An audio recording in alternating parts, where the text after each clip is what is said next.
Welcome to round 3 of the 2020 SACCS, the inaugural Total Agri 400, set in the area around the Free State town of Boerteville.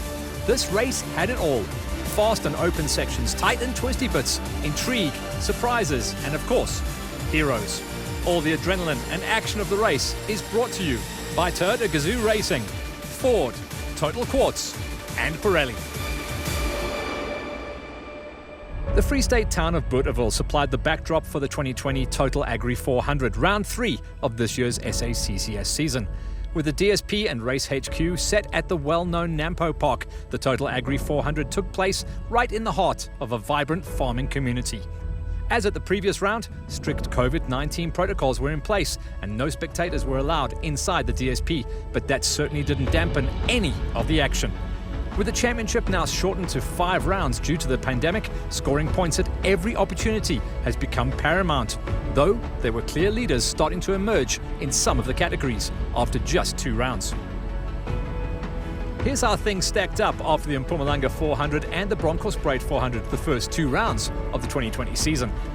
In Class FIA, it was an all-Toyota podium, with Henk Ladeghan ahead of Janelle de Villiers and Chris Visser. Class T saw Terence Marsh with a slender lead over Johan Horn and Gary Berthold. In the special vehicle category, Timmy Howes topped the charts ahead of Sandra Labuskakny-Jonk and Clint Gibson, whilst Nico Durant had the class lead ahead of Dean Bradbury and Werner Mostert. That's for the Class Gs. So those are the numbers, and here are the people. We caught up with some of the key players prior to the start of the first ever Total Agri 400. The Class FIA title chase was turning into a solo affair for Toyota Gazoo Racing SA's Henk Ladeghan. But like they say, to finish first you must finish. And we had a new venue, so it's going to be a bit tricky finding the route and knowing exactly what's in store for us. But teammate Janelle de Villiers has never been one to give up easily. Yeah, we didn't have the best 2 first rounds. I mean, we finished 2nd and 3rd. But yes, I mean, we need to start, winning some races, because you can't win a championship if you don't win races. De Villiers, however, would have to keep a wary eye on Chris Visser in the Total Exilium Toyota Hilux. Yeah, I must say we're going to try our best. We did a shakedown this week and the car's unbelievably good, and we're going to go flat out today and try to get number 1 position. The Class T Championship saw Terence Marsh at the head of the field in his Redline Motorsports Nissan Navara. Last event was a tough event, and we tried to just stay in the car, and I think that kind of worked out. The strategy ended up being a good strategy, and I don't think we're going to change anything more than that. He would have former class champion Johan Horn to contend with here in Boerteville, and the Malalan Toyota Hilux driver was cautiously optimistic about the upcoming race. So yeah, this last two events we've got to make the move and try to push. Third in class belonged to Gary Berthold in the Total Exilium Toyota Hilux, who was excited about the chance of scoring valuable points in the Free State. Oh, absolutely, we've got to get this Total Exilium Hilux flat out, because I think we're going to have a lot of competition out there today. In the special vehicle category, Tim Howes and Gary Campbell were the men at the top of the table. Yeah, we've just, Gary's prepped the car fantastically, and we're going to be being consistent. I think that's part of it. So. Whilst Nico Durant was the man with the target on his back in the Class Gs. But I'm just going to go for it. See how we end up. And finally, Class A stalwart Sandra Labuskakny-Jonk had added incentive to do well here in Boerteville, as she shared a sponsor with the event. Definitely not added pressure, but actually added excitement and some added motivation from my side. The Total Agri 400 was clearly stacking up to be a crackerjack of a race, and even though the lack of spectators placed a slight dampener on proceedings, especially in the DSP, the action promised to be at least as hot as the weather. As a matter of fact, the guys from Total Agri were ecstatic with the race, as explained to us by regional manager Willie Kutzer. The only thing I can say to management, thanks very much for Total Agri in Boerteville, in my grew-up town, at Nampo. What better can you ask for? For us, it's a very honorable and out of our hearts, we want to say thank you for everybody that's involved in that. And watch at this branding, look at this branding. You're going to see it next year again and the coming years to come. A fuel card was also donated to one of the local schools courtesy of Total Exilium as part of the SACCS's project to give something back to the communities in the areas where we race. An amazing gesture which would certainly impact on the local community. And then suddenly it was time to start the inaugural Total Agri 400 in Bothaville. The actual start of the qualifying loop was a few kilometres north of DSP, so after a ceremonial flag off in the pits, all the competitors made their way out to the start, where the real action got underway. Opening the road is never easy at a cross-country race, and this time around that dubious honour befell Toyota Gazoo Racing SA's Shamir Variawa and Dennis Murphy. The pair were the first to set off at precisely 13:05 on Friday, the 18th of September 2020. The Hilux crew found it tricky to spot the route in certain areas, and as a result, they managed only the 6th fastest time in Class FIA. With that said, though, they were still only 1 minute 4 seconds off the fastest pace, showing just how quick the qualifying route was. In the end, however, the race for the win came down to a duel between Henk Ladeghan and Brett Cummings in their Toyota Hilux and Brian Bergwarth and Tay Perry in their Century Racing CR6 buggy. It was a ding-dong battle that saw the massive two-wheel drive buggy stretch its legs over the open terrain, with the Hilux crew having to dig deep to stay ahead, which they just managed to do. The point, however, became mute when Brian Bergwarth was awarded a penalty for deviating from the route. 5 minutes were added to his time, sending him tumbling down the order. This meant that the qualifying win went to Ladeghan and Cummings, with teammates De Villiers and Moore promoted to second place. Made 1 or 2 mistakes early on, so then I knew it was just I had to keep calm and just get it to the end, because I think sometimes you tend to overdrive when you make mistakes early. So we tried to keep it clean to the end. Made 1 or 2 more mistakes, so I was not expecting to be first. But De Villiers was tied for time with Chris Visser in the Total Exilium Toyota Hilux. The burly farmer posted the exact same time as De Villiers, 23 minutes 57 seconds to be precise. Both of them only 43 seconds slower than Ladeghan. In Class T, Vos Prinsloo and Andre Vermeulen set a time of 23 minutes 35 seconds, which was fast, but not fast enough to beat teammates Malcolm and Frans Koch in a nearly identical Ford Ranger. The Cox went 16 seconds quicker than Prinsloo and Vermeulen, taking second place in the class as a result. But fastest of the T's was the Total Exilium Toyota Hilux of Gary Berthold and Jeff Minute, who completed the racing loop in 24 minutes flat, 19 seconds ahead of their nearest rivals. Anything at 12,000 RPM the whole way. We had the hammer down and certainly did the job, I think.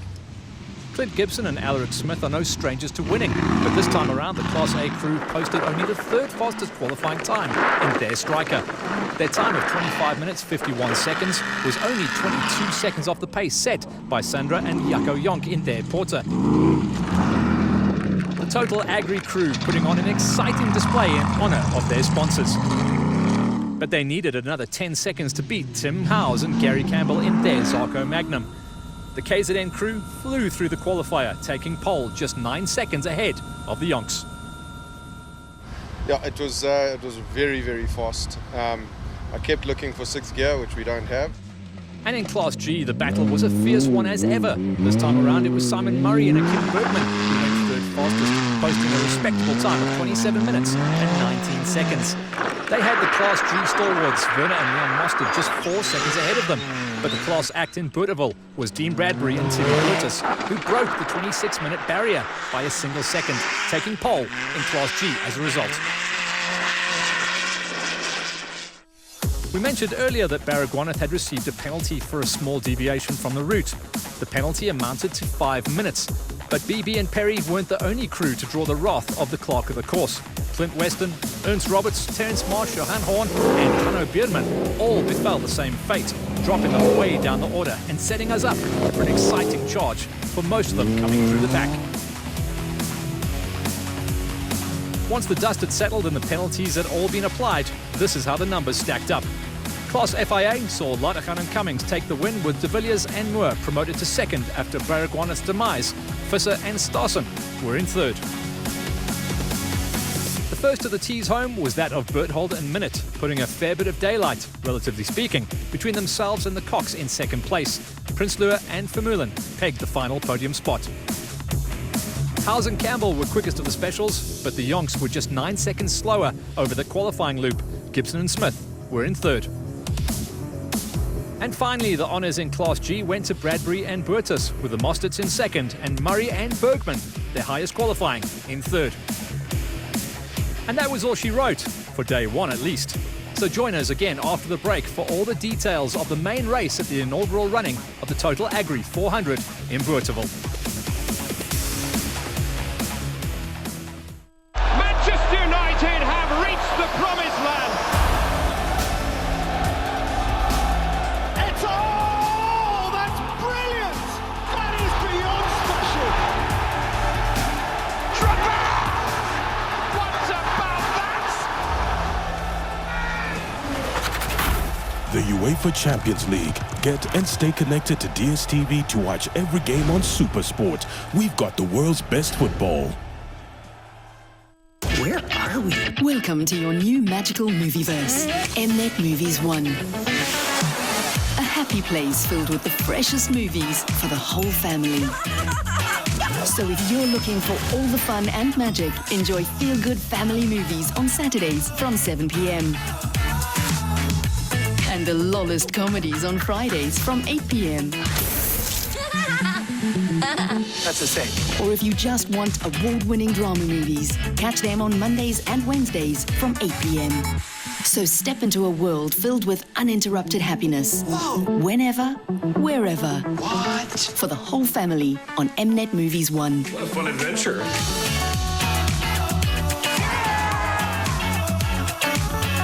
For the love of movies. Oh, you gotta do it. Channel 104 on DSTV Premium. Download the Uber Eats app and get your favorite food delivered to you. Welcome back to the famous town of Boerteville in the good old Free State, or rather, the famous Nampo Park, nestled between the towns of Boerteville in the Free State and the town of Orkney on the banks of the Vaal River in the Northwest Province. At 8:05 on Saturday morning, a full field comprising of all the various classes of SA cross-country racing lined up to take the starters' orders. Defending champions, Henk Ladergan and Brett Cummings were right at the front of the queue for the third time in as many events.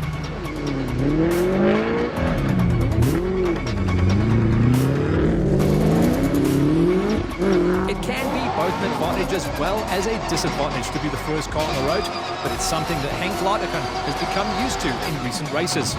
The youngster initially held onto his lead, but a hard-charging Chris Visser was breathing down his neck. So what happened to Janelle de Villiers and Jean Moore in the second of the Total Zoo Racing SA Hiluxes? Here's the answer. A flat tyre and bent suspension components as a result meant that de Villiers was in for a long day in the saddle, longer than they planned. And then this happened. For the second time in as many events, opening up the road meant that Ladergan got stuck behind a locked gate, or two, losing valuable seconds, or initially minutes as a result. Thank you very much, is what Chris Visser and Donnie Stassen probably said from behind the wheel of their Total Exilium Hilux as they took over the race lead halfway through Loop 1. Both the Ford Castrol cross-country team drivers, Gareth Wood and Boyd Dreyer, and older brother, Lance, navigated by Alvin Vonk, pounced on the situation and moved into second and third place overall, respectively, as the field neared the end of Loop 1. We'll get back to how the Class FIA and Class T bakkies of the production class reached the halfway mark in just a minute. But first, let's cast our attention over the battle in the class where the guys and girls don't even have windscreens to keep the wind or dust out of their faces. Lady driver Sandra and husband Jaco Jonk were one of the pre-event favourites at the Total Agri 400 in their Total Agri-sponsored Porter. But the dream turned into a nightmare when the Porter hit a ditch flat out in fifth gear and rolled over several times. Although they were unhurt and got going again, the damage eventually forced them to retire.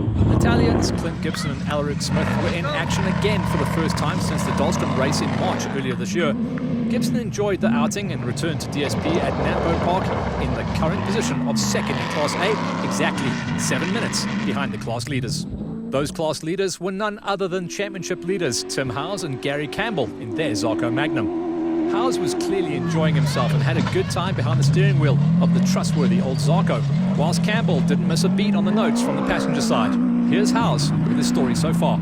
Our car doesn't have the top end, but it's good through the tight stuff, and we've got heavy, strong tyres on, so we can hit those rocks and hopefully not be scared of punches.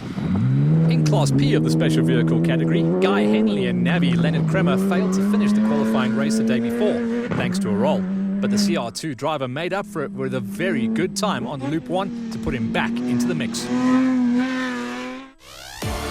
And if you're looking to find a way into the exciting world of cross-country racing, this is it. The class for so-called side-by-side vehicles, or Class Gs. Youngster Kent Rutherford, with the experienced Gerrit Skitter reading the notes, failed to finish the qualifying race the day before.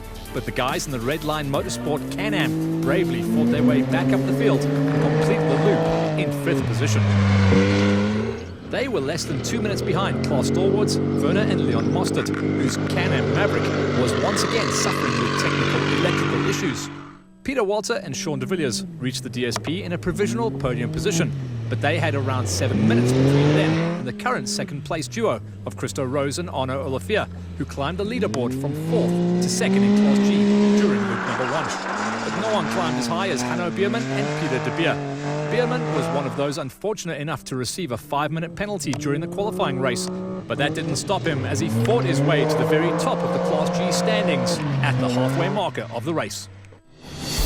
Here's the confirmation of the standings at the halfway mark of the first ever Total Agri 400 here at the Nampo Park in the Free State. In the special vehicle category, it's the names of Tim Howes and Gary Campbell who appeared at the top of the Class A standings ahead of Clint Gibson and Alaric Smith. Sandra Young's name did not appear on the leaderboard, but Guy Henley's did as the only runner in Class P. And Class G, or the so-called side-by-sides, it was all about the performance of Hanno Bierman and Peter de Beer. Let's now get back to the furious battle that was raging in the production car category. So it was Chris Visser and Donnie Stassen who looked as if they were going to reach the DSP at Nampo as the race leaders. But they were first reeled in and overtaken by a Castrol Ford Ranger driven very quickly by Gareth Woolridge and Boyd Dreyer. And a little later in the loop, the Toyota Gazoo Racing SA Hilux of Shamir Variawa and Dennis Murphy also managed to sneak past the Freiburg Farmer. So it was looking like Woolridge Jr. would be the leader at the halfway mark, but there was still an ace up someone's sleeve. That someone? Brian Baragwanath, with the pocket rocket Tay Perry reading the notes from inside the Century CR6. Remember, BB started the day with a 5-minute deficit thanks to the penalty from the day before, but the conditions clearly suited the monstrous CR6. It was a fantastic performance in which he wiped out the 5-minute deficit and took the lead shortly before reaching the halfway mark. Or did he? After reviewing the evidence, the organisers had no choice but to give Ladachan the time back that he lost as a result of the closed gates. It was all happening in Boerteville. What an eventful first half of the race, and this was the result of all the action so far. Fortunately for him, the name of Henk Ladachan returned to the top of the leaderboard with a slight lead of only 49 seconds over the flying Baragwanath. Malcolm Koch was leading the way in Class T, ahead of Gary Berthold and Force Prinsloo. Back in the dusty and windy DSP, it was time to catch up with some of the movers and shakers during the first loop of the Total Agri 400. Yeah, we pushed hard in the beginning. I think we lost a bit of time at the end, but I think overall we did good, and we'll just try and push on the second lap. Chanel de Villiers was happy to make it back to Boerteville with all the drama he experienced so far in the event. Then I hit a big rock in the grass. It broke the rim on the right rear, it bent the rear suspension. Then it caught fire here in the front with the brakes in the grass. So we had quite a bit of action there to put the fire out. And what a drive from Gareth Woolridge to climb the leaderboard up into 3rd overall. It was very nice to see, but we've been pushing hard. When I say hard, I don't feel unsafely hard. I said to Boyd at the end, I don't know where we've made so much time, but I'm just really, really loving the route. The car feels unbelievable. And how about the passionate Brian Baragwanath, who skyrocketed from way down the order all the way up to 2nd overall? I want to win for my family. I've put a lot of strain on them in the last couple of years. I've got 2 kids now, and it's been straining on the family. So this wants to show them that I'm doing this for a reason, and I really want to bring home a win. And despite an eventful loop, Championship leader Henk Laderken managed to hang on to the overall lead with half the race still to come. We went through a farmyard with a closed gate. So same as last race, Brett had to jump out, open the gate, then I went through, waited for him to put his seatbelts on, and then got going again. Hopefully we'll get our time back for that. With that amount of drama and action, it was hard to believe that the race was only halfway and that the crews still had another loop of 170 kilometers to go. The route was identical, which meant that by now the tracks would have been open and clear, and the crews knew exactly where they were going. This also meant, though, that the pace was going to be even hotter and that they were in for one hell of a race. Before we tell you how that all ended, though, let's focus on the crews fighting it out for the Class G honours in their side-by-sides. These little off-road machines are deceivingly fast on rough terrain, but the thick sand here in Bothaville certainly slowed them down just a touch. Near the bottom of the order is certainly not where you'd normally expect to find the defending champions Werner and Leon Mostert. But they had no choice this time around, and neither did Dean Bradbury and Timmy Burtis, who could only manage 5th place after qualifying in pole the day before. Current championship leaders Nico Durant and Rickers Hutting claimed the points that came with 4th and narrowly missed out on a podium finish because they were beaten to the line by a similar car of Christo Rose and Arno Olivier, who took 3rd in class. But the drive of the day belonged to schoolboy Kent Rutherford. The Redline Motorsport Maverick failed to complete the qualifying race, so the youngster had to start at the back of the field. With the help of old Gerard Skitter in the passenger seat, they fought their way up and into 2nd place overall for a career best finish. Sometimes you have to just stay out of trouble to be fast, and that's exactly what Peter Walter and Sean de Villiers did. The pairing had a clean run and were rewarded for their efforts with their first-class victory of the season. This morning we said whoever's going to have least problems is going to be our first, and that was me. On to the bigger cars in the special vehicle category, and more specifically the CR2 driven by Guy Henley and Leonard Kremer, who crawled their way up the leaderboard over the course of the weekend to claim honours in the Class Ps. After the demise of Sandra and Jaco Jonk earlier in the day, Class A turned into a 2-horse fight between championship hopefuls Tim Howes and Gary Campbell and winners of round 1 Clint Gibson and Alan Smith. Howes had a comfortable lead going into the final loop, but Gibson came out swinging early in loop number 2. The two big specials entertained as they roosted their way through the mealie fields, but when the checkered flag was waved, it was Howes who claimed his 2nd convincing victory on the bounce, doing his championship aspirations no harm in the process. Howes was not unhappy about the weekend's proceedings. Yeah, I think that's a big thing. We have confidence in the car, and even though it's not the newest of cars, it's still, we feel we can go as hard as we can, so that's what's fantastic. Confirmation of Howes and Campbell taking the Class A victory over Gibson and Smith by around 8.5 minutes, whilst Henley survived to take the race in the Class Ps. Class G was all about Peter Walter's first win of 2020. That was all she cried for the special vehicles. Meanwhile, in the production car category, the usual fight between Toyota and Ford raged on as usual, but now also with a new contender in the form of the CR6. The usual Ford versus Toyota versus Nissan battle in the hotly contested Class T did, for some or other reason, not materialize here in the Free State. Class T points leaders Terence Marsh and Lesego Zulu had a long day in the Redline Nissan office after losing power steering. They eventually finished 5th in class. Pole setter Gary Berthold hit an obstacle late in loop number 1. The damage was severe and the former winner incurred a 22-minute penalty for starting loop 2 a little later than he should have, forcing him down the order.